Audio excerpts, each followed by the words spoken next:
Is it me, or are you kind of rocking a new look this week, Frank? I can't say I've ever seen you in a ball cap and a team shirt like that before.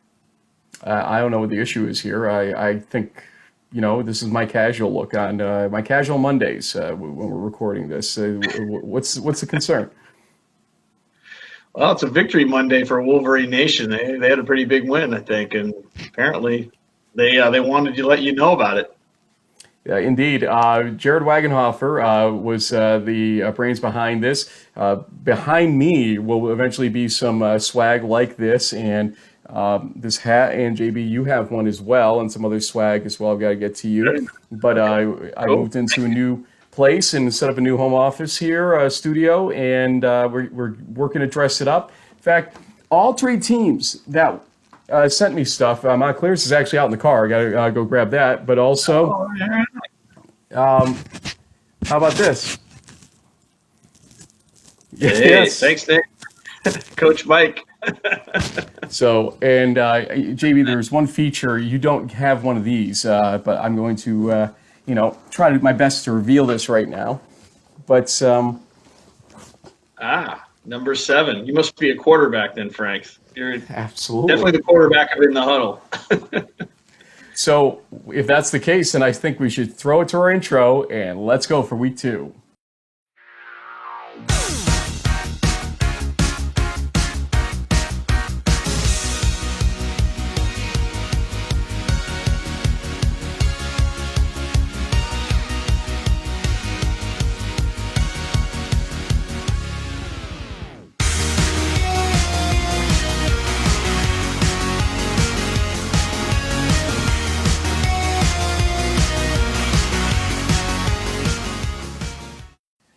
Okay, JB, we're going to start every show a little bit differently, the host chat show that is, because we do realize we have audio now and folks would like to identify which show is which just from listening to the front of it if they can. So that's why we do that. I'm also going to make sure I'm at your level at this point, which I've tried for years to be at your level, but it just doesn't work. Yeah.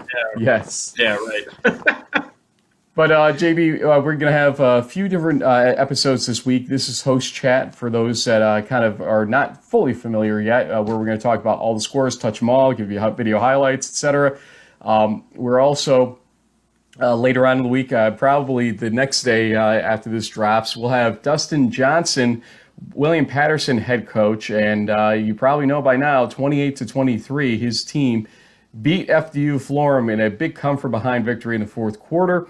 And I believe we have Matt Dunn, is it, from Norwich, quarterback, coming on as well to talk about the air squad of the cadets up in Vermont, and the little Army-Navy game is this weekend, Frank. Last season we had on was it Ryan Jones from the Coast Guard when they won the mug, and now the mug is up for grabs again, and so we're going to salute the troops like we like to do, and talk to Matt Dunn, who's really turning some heads in the NUMAC there and is trying to bring the mug home in the 200th or bicentennial anniversary weekend of Norwich Academy. Drink from the mug, Matthew Dunn. That could actually work. I think we better work on that. We'll see what happens. And or it could be Ryan Jones again doing that. JB, we've got lots of scores here to talk about. I think it was 38 again this week, in fact. So we're going to roll with this. All right. Let's go through crunch time for week 2, which was September 13th and 14th. There was a Friday the 13th involved for some teams indeed this weekend, 2019. Mm-hmm.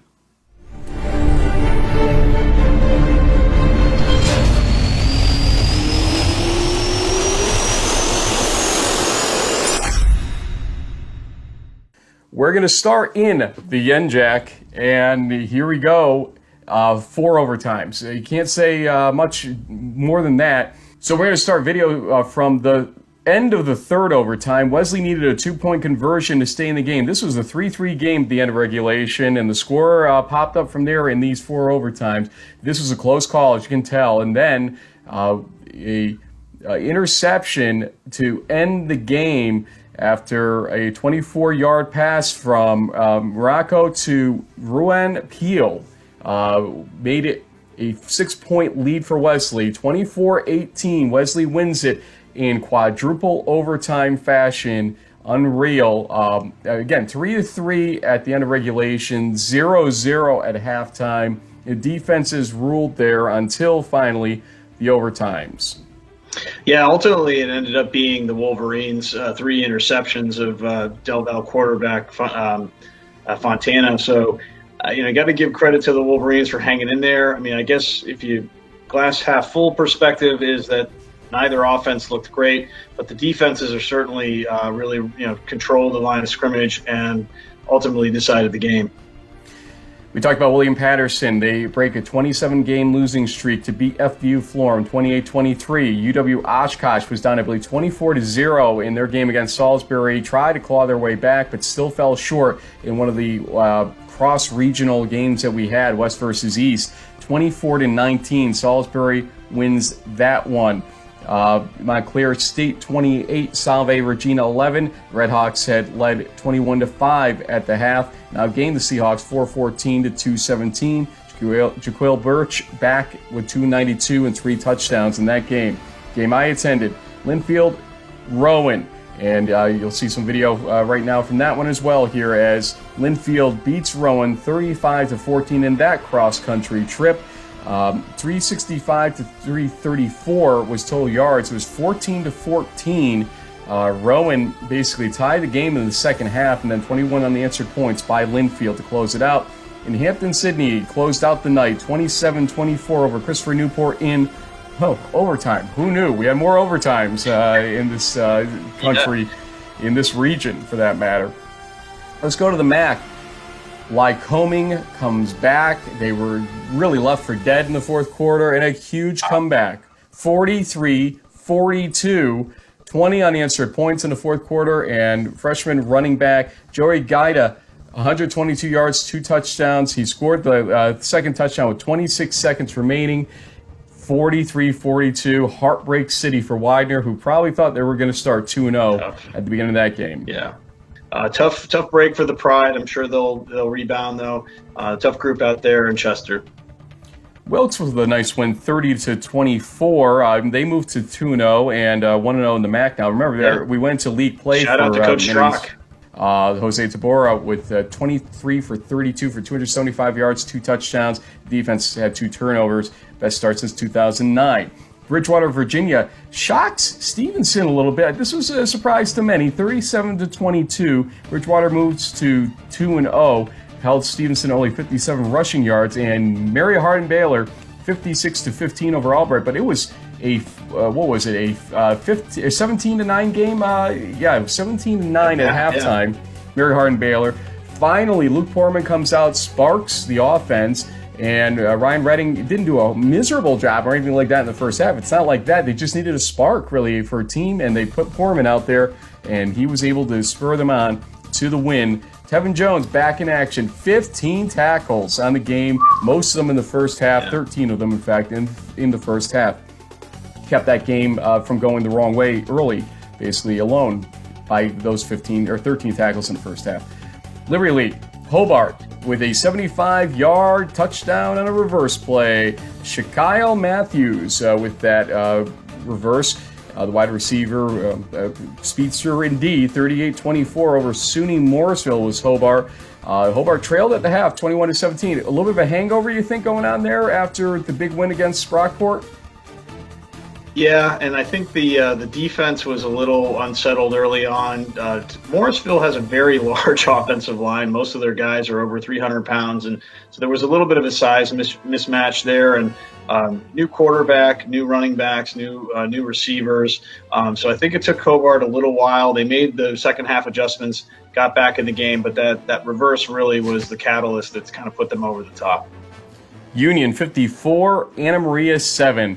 They outgained the Amcats 498-107, 3 sacks, 13 tackles for loss by Union, 2 forced fumbles, 2 interceptions, and a partridge in a pear tree. Let's go to the Empire 8 and Brockport. Well, their offense didn't score again, but they won. They won as Raylan's Booten. I love the name, and they love him there because they needed every bit of him. In the 14-0 win over Framingham State, it was 2 pick sixes for him, 11 yards and 58 yards, and it makes it 14-0 final for Brockport. getting concerned about Brockport a little bit? Averaging 3.5 points per game on offense, it would be certainly something to get concerned about, especially when you factor in, how Alfred and Cortland, for instance, were able to, they're putting up points. They're playing some pretty tough competition and winning. Utica will go to first, though, to talk about their minor struggle on Saturday with 3 INTs that they had overcome, but they win against Buffalo State 26-15. We said they would play a lot closer games as the season wore on, and there was one example of it, but they're 2-0 Utica now. Yep. St. John Fisher bounces back for their loss against Buffalo State the prior week, 35-28 over Bridgewater State. A very headstrong Bridgewater State team, though, in that game, and it took 4 interceptions by Fisher's defense to make it happen. Cortland State plays a somewhat tighter game than I thought it would be against TCNJ, 31-7. Remember, that's a team I saw against Muhlenberg the prior week, and Brett Segala with 306 passing yards, 4 touchdowns, and the defense had 4 sacks and also 7 tackles for loss in that game. Alfred had to rally late. George Fox looked like they were going to surprise Alfred in this game. Again, a cross-country trip. George Fox may have been a little leg weary when they got there, but they were playing like they weren't, and Alfred had to come from behind. They were down 14-9, I believe it was, at one point, and had to rally for the touchdown to make it 15-14. They had sacks, on fourth down with a sack with 44 seconds remaining, and they outgained George Fox only 283-192. So Alfred's offense definitely struggled a little bit in that game to get traction, as did George Fox's. And Hartwick 30, Alfred State 20. The Hawks were down 20-6 and had to pull this one out as Alfred State looked to really play a spoiler there against an Empire 8 team. That would have been a big win for Alfred State, but a good try nonetheless. What do you think? Pick out one of those games. We had a bunch there to talk about. Well, the game that I followed the most closely was probably the George Fox Alfred one, just based on the inter-regional element of it. It's very rare that you'd see a game like this in Division III, and honestly, it was very even matchup, I think, on both sides of the ball. So entertaining game. Definitely, defense played a big part in it. I think both times both areas of the game, the offense has struggled to move the ball, but ultimately Saxons made enough plays, got enough points, and the defense was able to hang on for the win at the very end. Let's go to the ECFC, or not. Let's go to the CCC, because there were no winners in the ECFC this week, and that means we have no slide for them when we have the inter-league play the way we have right now. So we're going to go straight to the CCC now. Western New England beats Westfield State 56-35. The Golden Bears had 701 yards total offense. Steven Fedorchak set records for the team, 319 receiving yards and 5 touchdowns. Probably a little bit more about him later. Becker, 12. Worcester State, 10. Becker suddenly 2-0. Where did this come from? And look at that. They outgained Worcester State in rushing 276-19. Boy, that Worcester State just not having a good go of it after a 51-0 loss to WPI the previous week. Endicott 28, Rochester 3. I think we have a combination of a very good Endicott team and a Rochester team still trying to get their grip, their footing underneath them. We'll see if Coach Martinovich can right the ship there as the season goes on. Franklin Pierce, the Division II team that was absolutely drubbed by Wesley, 69-0 the previous week, beats Curry 29-27. And that's got to be a little bit of an eyebrow raiser when you start thinking about, well, the balance of power in the East and New England's catching up and all this other stuff. Well, this game would tell you maybe not. Maybe this is just a fluke result. We don't know, but it's definitely something to watch. And University of New England 35, Alvernia 28. The two newest programs faced off against each other again until Keystone comes around next year. And it was the Nor'easters' Cam Mann, love that name, with the game-winning touchdown with a $1:32 remaining in the game to make it a 35-28 UNE victory. NUMAC time. JB, you watch this one closely. Coast Guard 24, Nichols 23 in overtime. The Bison had to rally to force that overtime. Patrick Crowley's PAT won it, though, for Coast Guard. Their best start since 2005. They started the game early to avoid mosquito-borne illness issues and ended up having to play later anyway in this game. What'd you think of the game? I thought that I have to give the Bison credit because the Coast Guard kind of started off punching them in the mouth and really taking it to them, and we're up for a while. I think it's at one point they were up 17-7. It looked like they're about to run away with the game. But credit the Bison; they keep fighting back. They forced the overtime period where the defense really did a solid job holding the Coast Guard to basically no points in the second half. What it ultimately boiled down to was that missed extra point in the overtime period, and Patrick Crowley was able to connect on his, and the Coast Guard escapes Massachusetts with a 2-0 record and their best start since 2005.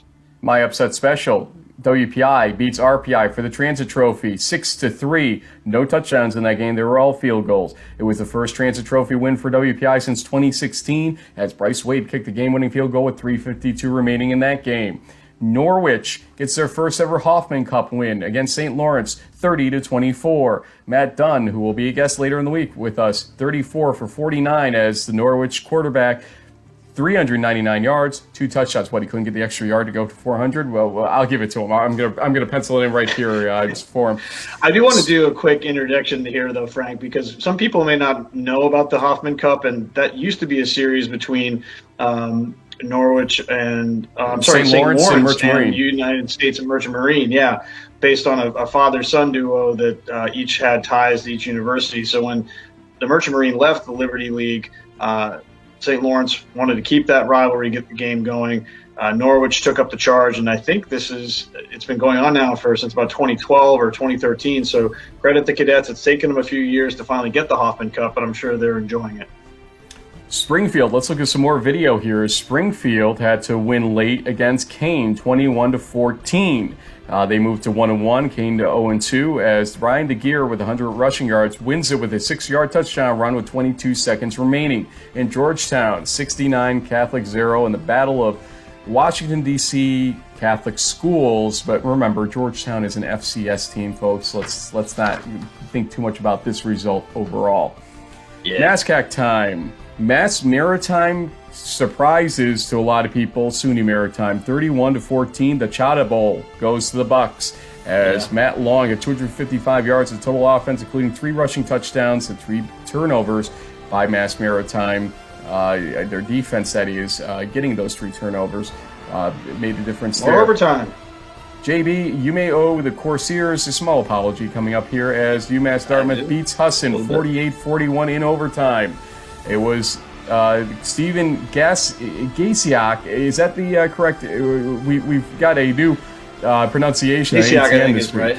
Yeah, 512 passing yards, 5 touchdowns. He gets that kind of yardage. We got to get his name right, I think, ultimately. He found Abby Bangbos. Boy, we got some names this week.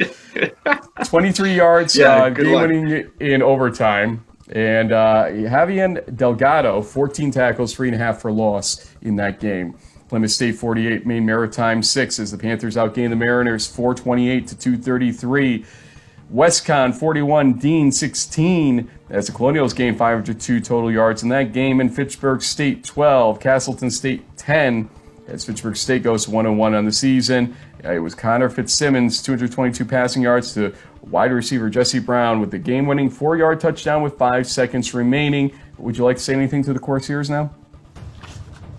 2-0 is very impressive, but I think what else is impressive, Frank, is you're picking Plymouth State as the sleeper in the MASCAC, because now when you look at Framingham and Bridgewater State, the 2 favorites are all of a sudden 0-4 combined. Teams like Plymouth State and WestCon are starting to look like maybe they are the top of the MASCAC. We'll see. That game Western Connecticut played against William Patterson suddenly looks better now that William Patterson beat FDU Florham this week as well, when you think about it. Sure does. Yeah. You talked about you talked about the flip of schedule situation going on in the NESCAC, and it did bite some teams. It looks like Trinity loses to Tufts 14-8. Yep. Can't believe that one. John DeLuca tackle for loss on 2nd and goal from the 9.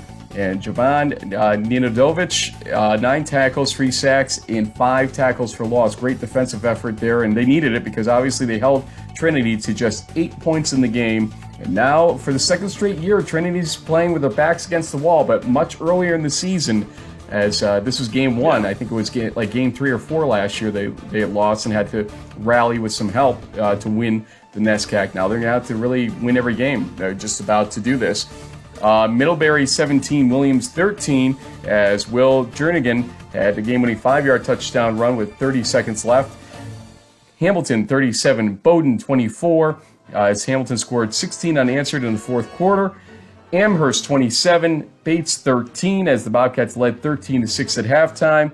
Amherst quarterback Ali Eberth 15 for 31, 236, and 3 touchdowns. And Wesleyan 30, Colby 10, 818 total yards of offense between them. 4 turnovers, though, by the Mules did them in. Last thoughts on that conference? Well, the one thing that I think might have turned the Trinity Tufts game is the fact that Seamus Lambert, the quarterback from the Bantams, who was the NESCAC Rookie of the Year last season, had to leave the game. I saw the very end of this game on video, and the backup quarterback was in, got the team to, as it says, from the 9-yard line, and it was finally a kind of a rushed play with a tackle for loss / sack to end it. But Lambert's status a little bit up in the air. That could definitely have an impact on the Bantam season. We'll see. And that is crunch time for week 2 of 2019.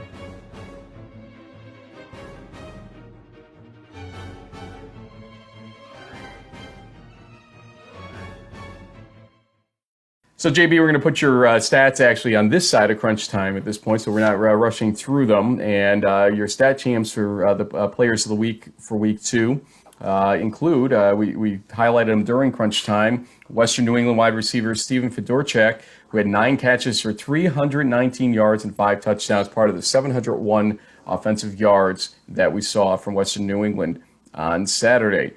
Tufts, Jovan Ninodovic, you put it there, so I had to say it again, on defense. 9 tackles, 3 sacks. Yeah, 5 tackles for loss. He was the NESCAC Defensive Player of the Week. And special teams, WPI's Bryce Wade, a good pick there, as he had all the points for WPI, including the game-winning field goal against RPI in the Transit Trophy game. Most surprising result for you was Trinity losing the NESCAC opener, first opening day loss since 1995 for Trinity. And the most disappointing, no East Region teams in the top 10 after week 2. It happens, but though Wesley did make some nice jumps, let's say. So they could be heading toward that if they continue to win, but obviously they've got to do better than 3-3 in regulation against teams that they should beat. Del Val was a good team. That was a very even game we knew going in, so they had to pull it out, and they did. I like Jim Catanzero's assessment, by the way, on ATN about that winning that game is a change for Wesley because they're used to losing those close games over the last year or so. So that's one that is important. And the most random week 1 stat or thing is Brockport's 14 points coming from a defensive player, Raylan Booten, as the offense was otherwise shut out. So, JB, a lot to slice through here. Let's go back to Wesley for a second. And we're going to actually grab an interview that Sean Greene, our friend down at WDEL, grabbed and put up on Twitter. And hopefully we have rights to play that. He won't mind us doing that. But I'm pretty sure we'll be okay. What do you think? Give me your assessment of that game and what it means to the region as a whole right now. Well, I think it could mean a number of different things. It does feel like the balance of power has shifted back further south. Not that it wasn't necessarily that way, but these last couple seasons we've had teams from upstate New York like Brockport end up in sort of that 1 seed position. So it does feel like maybe if there is going to be a Eastern pod that we saw these last couple of years, that it's probably going to end up being centered around an undefeated NJAC champion, perhaps, and we'll see how that affects things. But ultimately, in the MAC race, I mean, Del Val can still run the table and get in as a 9-1 team. And then, even if Wesley loses, I mean, they would have a shot at the at-large. I mean, if I had the chance to ask Jim Catanero a question, would be, does the fact that there's only 5 at-large bids now, and the East region has 8 automatic qualifiers, does that mean is there going to realistically is there only going to be one team from this region that's going to get a Pool C bid? I mean, maybe not. We'll see. It becomes geographically tough too if it goes beyond that. We'll see what they do with it. The name we want to make sure we get it right, as we had Gord Mann send us a pronunciation 101 on this, but it was Coray Williams, not Coray, but Coray Williams. Coray, yes. Who had the interception that ended the game. Sean Greene spoke with him after the game outside the stadium. Every day, he brings that energy every day, and he just makes our job easier. And also, I got to give the credit to our receiving corps in practice. I mean, we're not going to see a better receiving corps than us. So if we can stop them in practice, it makes our job easier on Saturday. That ball's coming floating to you in the 4th overtime. Take me through the play. Well, before that drive, I was a little down on myself. I gave up the 2-point conversion earlier, and my teammates were just rallying around me, saying, it's gonna come. Like, your play is coming. It's coming. Once I saw that ball in the air, like Coach Smith always say, it's 80-20 us, and I had to go up and get it. And then you catch it. I mean, describe the jubilation there. As soon as I came down with it, it was just game's over, game's sealed. Let's get ready for next week. Let's go to work. Coray Williams with that big 4th overtime defensive stand interception to win the game against Delaware Valley in Delaware Valley. Go ahead. Quick little story, Frank. When I spoke to Coach Knapp over the summer, he basically was saying that Coray is probably one of the best defensive players that he's had in his time. Really feels that he, legitimately has a shot at the Defensive Player of the Year award in the NJAC, and probably will be looked at it for some All-American type considerations. If you're winning football games for your team in quadruple overtime, certainly big time players making big time plays. He definitely got it done, and congrats. There you see, there it is. Yep. This is as much of a homer as I get to be these days, I guess. But when they win the big game and they give us a swag, I have to produce. So people on the audio podcast are going to be like, what is all that rustling sound? What's Frank doing? Good point. I forgot about that. We start the show differently for them, and then we forget the rest of the show that they can't see anything we're doing. Right. They're like, where is he? He's just showing off his T-shirt and hat, guys. Don't worry about it. We've given enough obscene gestures in this show. You're going to go want to watch the video. That's how we'll induce them to go watch, see what we did. Let's look at the standings and the schedules coming up, as we do every week. And we're going to start in the NJAC, obviously, as we were talking about the Wesley Del Val game. Wesley at 2-0, Montclair State with 1-1. A tough game against Salve Regina. That was not a gimme game by any stretch of the imagination. No. They did have a good first half, and that sort of put the distance they needed between them. William Patterson at 1-1, Salisbury 2-0 with Wesley, I should say. So you've got 4 teams that are 2-0 or 1-1, and then Christopher Newport, TCNJ, Rowan, a little surprisingly to some people, and Kane are the 0-2 teams right now. The cream rising to the top. We thought it'd probably be Wesley and Salisbury. Rowan, like I said, a little surprising, but then when you look at their schedule, it could have went either way. They probably could have been 1-1 maybe to some people by now, but 0-2 might be correct, and they could still make some noise ultimately in this conference. They have a great opportunity this weekend to go up and beat a Hobart team that struggled a little bit with the SUNY Morrisville squad that most folks kind of had in the middle of the pack of the Empire 8. I think the Mustangs are probably better than that based on what I saw on the games over this weekend. But Rowan can certainly make a statement, stealing one on the road if they can. I don't think the Statesman will lose that one. You don't know. They'll have to look at it, closer up because they do play so well at Boswell Field. But certainly you see teams like William Patterson at the top of the NJAC. It's like we got some cool stuff happening in 2019. It's just a different story here. At least near it. I mean, at 1-1, they're in the top 3 right now in the conference, at least without a conference records. But let's focus Wesley Endicott. That's an interesting game. Okay, for some people, this game would be Wesley all the way. But Endicott has shown some moxie this season so far, definitely. That Framingham State win, it looks even better when you think about the fact that Framingham State kept Brockport to scoring 0 offensively on Saturday. So Endicott, obviously a decent team. Wesley off of a 4 overtime game. Do you give Endicott a chance in this one? At the end of the day, when I've seen these kinds of games in the past, what it always boils down to is that the underdog team, like in this case, and Endicott, if they can avoid making mistakes that just shoot themselves in the foot and not fall behind, 21-0 halfway through the first quarter or the second quarter, then there's a chance that this could be a competitive, compelling football game. But Wesley's defense is going to bring a lot of pressure. I guarantee you the Gulls have probably not seen this kind of team speed before. So Joe Kowalski, which I think he didn't play that much in the game this past weekend. So I'm a little concerned about that. So they had to rely on their running game a little bit more. And if they're one-dimensional, the Wolverines will eat them up. So hopefully, this is just sort of a precautionary kind of thing with Rochester coming in, because they're going to need Joe's arm to carry them a little bit against, especially a secondary this good. It's going to be a challenge for the Gulls. Going to the MAC next, we've got a 1-1 sea of teams. It really looks like, with a couple exceptions. Wilkes at 2-0, and Kings at 1-0.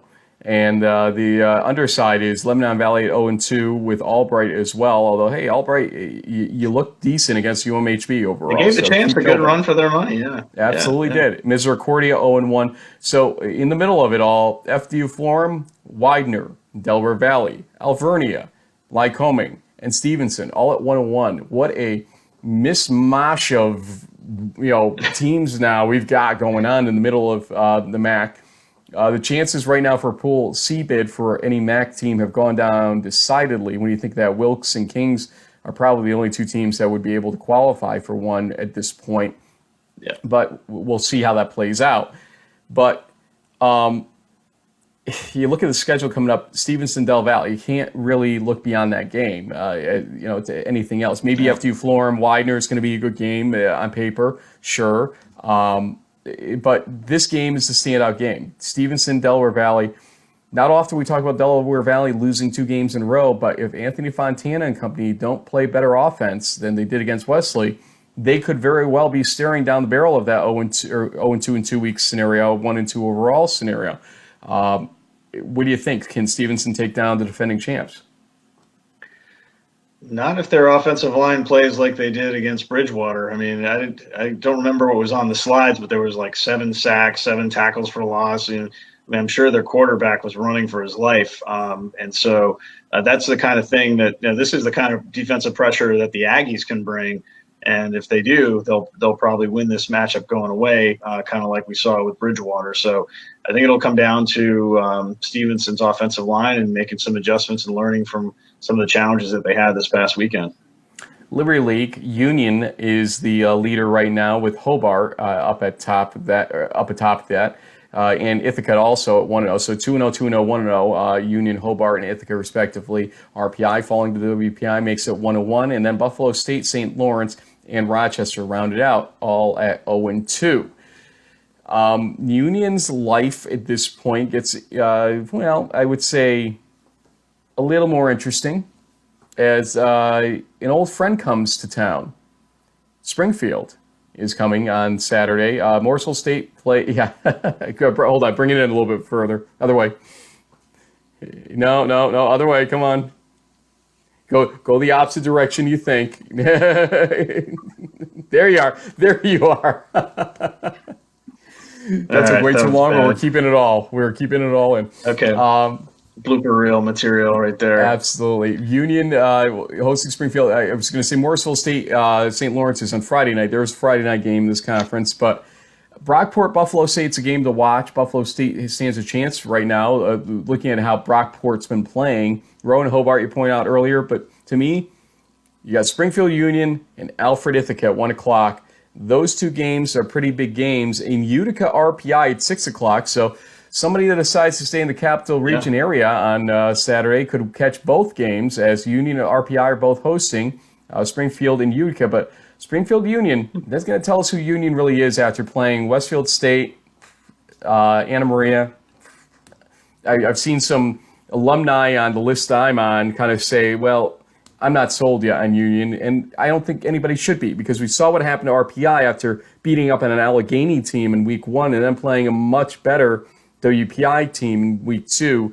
Here's Union's version of that step up in class against Springfield. Can Springfield pull this off after rallying in that game on Saturday? Maybe. I mean, their offense isn't really churning and like it's been in prior seasons. There's some new names in the backfield, which is interesting to see. But obviously, you know, if Nick Boehner and company on the offensive line can get some push, I mean, ultimately it's going to boil down to whether or not the Pride defense can slow down the three-headed monster of Bellamy, Irobor, and Ross. I mean, those three guys are super talented offensive weapons, and it's part of the reason why Union's averaging something like 45, 50 points a game, albeit against, you know, competition that they should be beating, but still they're already showing, you know, kind of mid-season form offensively. So it'll be good to see them with a little more of a challenge this weekend. Empire 8, we've talked about some of the games coming up already in the prior slides, so you know, bear with us here. But St. John Fisher, Utica, Cortland, and Alfred are the 2-0 teams. Brockport, Morrisville State, and Hartwick are 1-1. No Ophir teams right now in the Empire 8, which is a credit to the conference overall. Impressive, yeah. But you know, you look at Fisher kind of quietly sneaking into that 2-0 spot here. Utica doing the same. Cortland and Alfred are two teams we expected to be there as well. At this point, they are, although the George Fox game was a little bit closer than we thought it would be for Alfred. Yeah. And so then you look at the games coming up. Talk about Morrisville State, St. Lawrence on Friday already. Brockport, Buffalo State talked about. TCNJ at St. John Fisher. Here's a common opponent scenario with the Cortland game that was against TCNJ coming up. So that'll be interesting to see at least a score. Alfred at Ithaca, to me, is the highlight game for the Empire 8 slate. As much as, you know, I could have said it for the Liberty League slate, I think the Union Springfield game. East. Yeah, I agree with you. Best game in the East region, with due respect to Stevenson Del Val, which is, has a little more on the line because it's a conference game.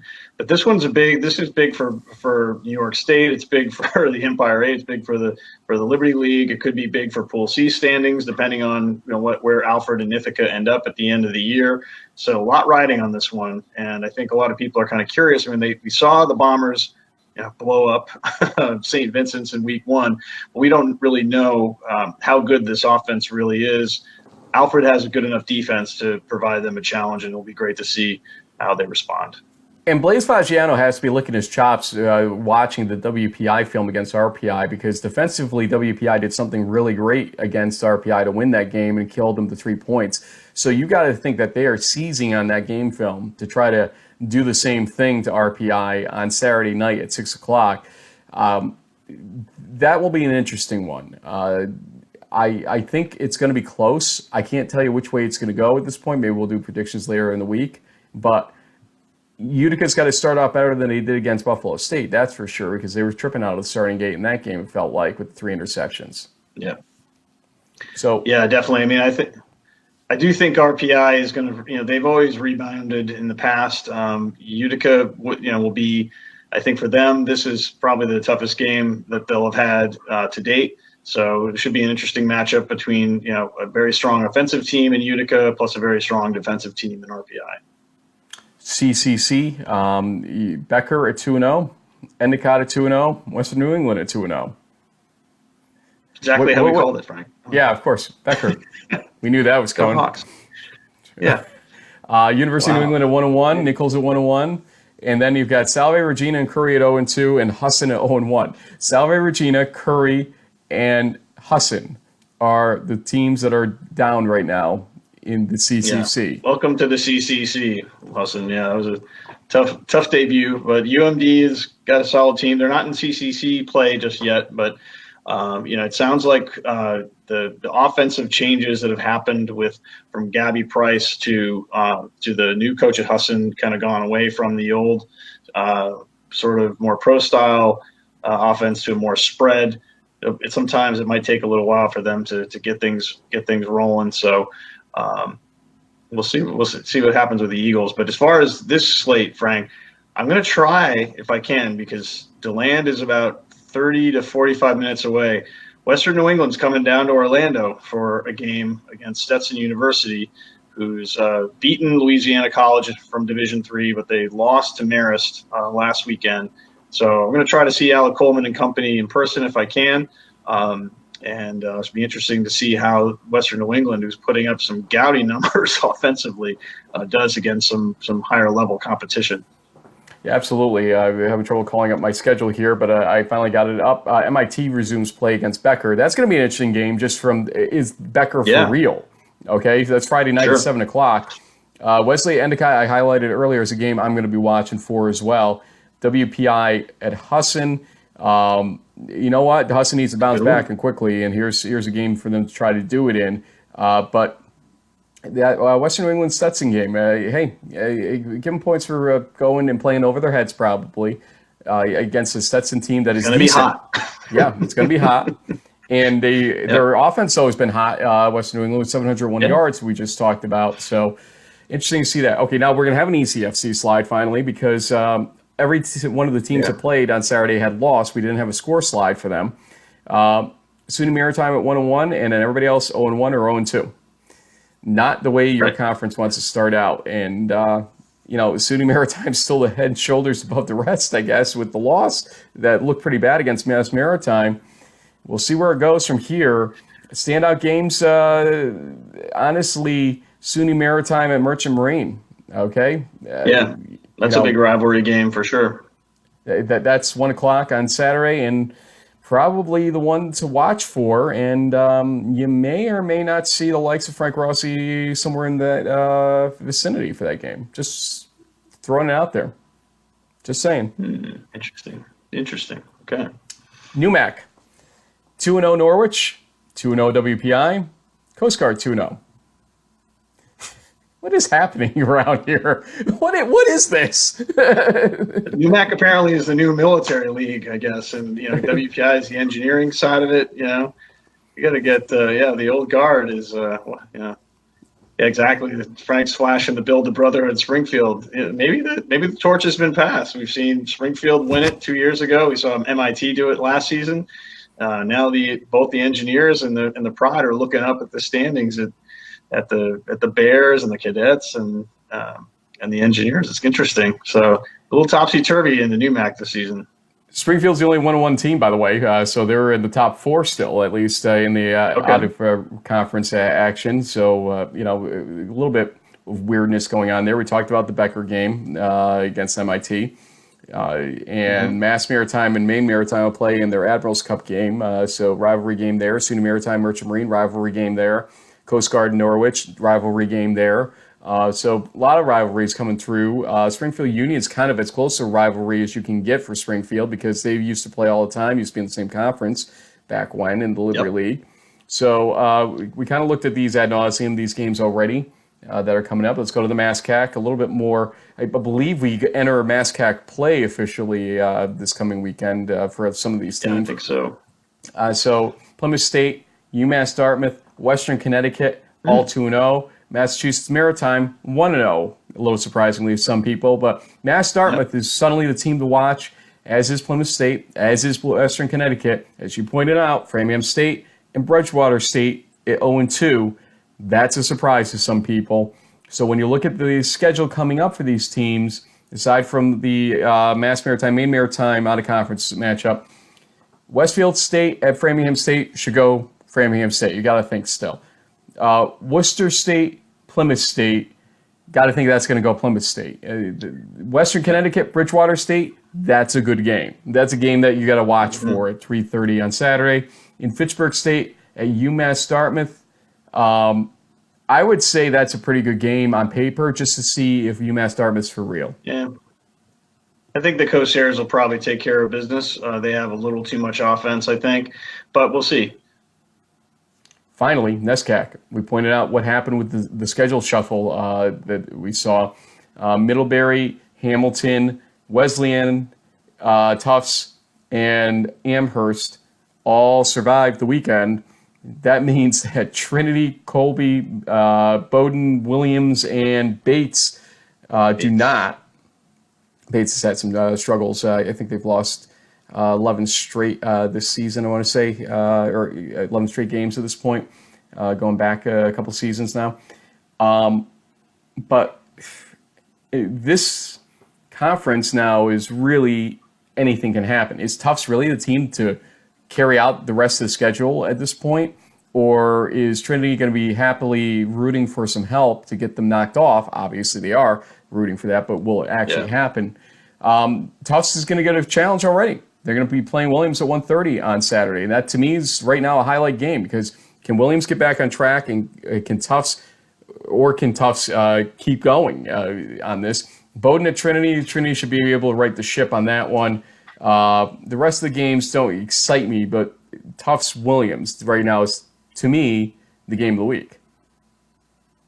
Yeah, definitely. I think, Coach Ray knew that going up to Middlebury to open the season was going to be a challenging opener for them. That game could have gone either way, honestly. So I think Williams is definitely still in the hunt. There's a lot of people had picked them to be in the top 3 in the conference. A win this weekend would certainly keep them in that discussion. JB, there's the 9 conferences, the rundown of where we are in our host chat session. Any final thoughts here? We have some definite highlight games forming in almost every conference that we've pointed out, even the ECFC with that SUNY Maritime Merchant Marine game, which SUNY Maritime has done well in over the years. Okay, so we've got an interesting scenario setting up to see if Merchant Marine can, win this game like they are supposed to at this point, or if SUNY Maritime, after kind of a dud performance, rights their ship, no pun intended, and gets back into the wins column down at Kings Point. The rest of it, though, I mean, what are you thinking here? What is your takeaway as we go into the rest of our shows this week? I think the biggest takeaway that I have is the fact that in the preseason we thought we kind of knew what was going to happen, and now that we're 2 weeks in, the exact opposite has happened. And so this season is turning out to be one of the more unpredictable ones that we've had in a while. And for people who like to complain that Division III football is it's always the same couple teams every year. Not really this season. Even the defending national champions struggled against a team that I think didn't even win a game last season. So a lot of stuff is up in the air. A lot of teams that you think that were good maybe aren't as good as you thought, and teams that you didn't think of are now all of a sudden putting their names and programs out there into the national discussion. It makes these kinds of shows a lot more interesting, I think, at least for it's more interesting for me as a fan of D3 football. So hopefully you guys think the same thing. You spoke about Pool C earlier. Let's really look at what the possibilities are remaining at this point for Pool C for the East region. Union, Hobart, Ithaca, whoever kind of comes out of that situation not winning, if they didn't have more than one loss ultimately, would be up for it. Alfred and Cortland with Utica still has an asterisk right now, but one of those teams could technically be a Pool C team in discussion later on. Really, in the NJAC, it's Wesley and Salisbury in my book right now as the only teams you really can talk about or look at for that. Nobody in the MAC right now is standing out as a potential one because they've got the key teams have losses already, and so that becomes a bit of a problem, although they have that round robin play there, so it could be 2 teams that go 8-0 in the conference ultimately, but it's unlikely for them. And then the New England teams, I can't pick you one that looks like a Pool C really ready conference right now. So Liberty League, Empire 8, and Jack, that's it. That's all I can really spot right now is a possible at-large bid. Win your conference, everyone, because that's the condition you've left yourself in at this point. Unless you're the teams we just named, which is a whole 7 teams I think we just named out of 60-some. A lot, yeah. Yeah, you win your conference. That's it now. So let's see where the conference runs go, what they look like, and some conferences are starting them, like the MASCAC, coming up this weekend. We'll be watching it for you. We'll have some interviews throughout this week, and we'll try to get those predictions up this week. Unfortunately, we weren't able to last week. JB, Thanks for joining me as always. As Wesley, congratulations on your win. We'll see how it goes against Endicott on Saturday.